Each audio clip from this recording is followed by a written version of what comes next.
Hi hello friends, welcome to Divya movie kitchen. வாங்க friends, நம்ம கிச்சனில் இன்றைக்கி எறா குழம்பு அது எப்படி பண்ணுறதுன்னு பார்க்கலாம். எல்லாம் எப்படி இருக்கீங்க ஃப்ரெண்ட்ஸ்? நல்லா இருக்கீங்களா? வாங்க நம்ம வீடியோக்குள்ளே போகலாம்.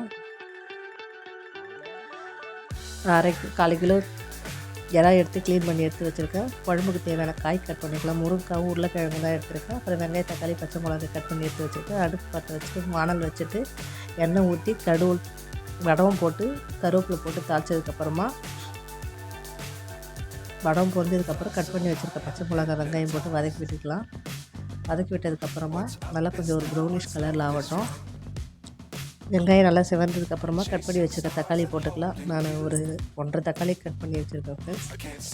அதையும் போட்டு நல்லா வதக்கி விட்டதுக்கப்புறமா கட் பண்ணி வச்சுருக்க காயை சேர்த்துப்போம். முருங்கைக்காவும் உருளைக்கிழங்கு தான் நான் இன்றைக்கி சேர்த்து எறா குழம்பு வச்சுருக்கேன்.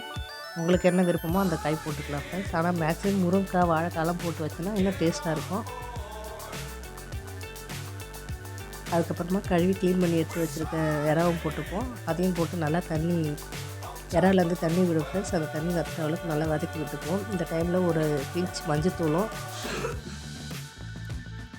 காரத்தூள் ஒரு அரை ஸ்பூன் போட்டுப்போம். அதையும் போட்டு நல்லா வதக்கி விட்டுருவோம். இது வரைக்கும் நம்ம சேனலை சப்போர்ட் பண்ணி சப்ஸ்கிரைப் பண்ணிகிட்ருக்க எல்லாருக்கும் ரொம்ப thanks friends. Thank you so much.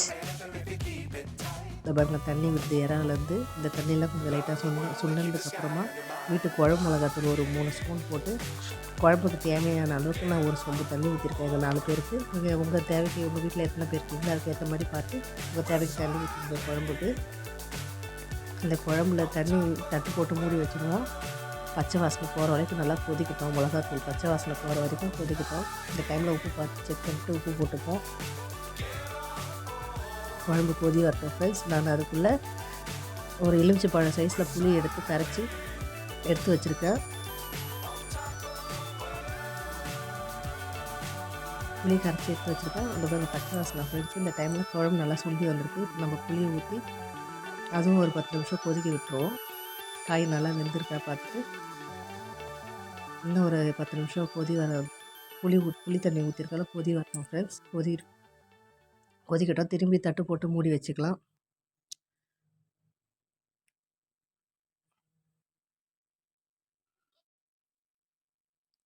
அவ்வளோதான் ஃப்ரெண்ட்ஸ். 10 நிமிஷம் கழித்து பார்த்தா குழம்பு ரெடி ஆகிடுச்சு. நம்மளோட எறா குழம்பு இந்த வீடியோ பிடிச்சிருக்குன்னு நினைக்கிறேன். பிடிச்சிருந்தா சின்ன ஒரு லைக் பண்ணுங்கள், கமெண்ட் பண்ணுங்கள், ஷேர் பண்ணுங்கள் ஃப்ரெண்ட்ஸ். உங்கள் ஃப்ரெண்ட் அண்ட் ஃபேமிலிக்கு ஷேர் பண்ணுங்கள். மறக்காமல் திவ்யா மூவி கிச்சனை சப்ஸ்கிரைப் பண்ணுங்கள் ஃப்ரெண்ட்ஸ். தேங்க்யூ ஃபார் வாட்சிங். பாய்.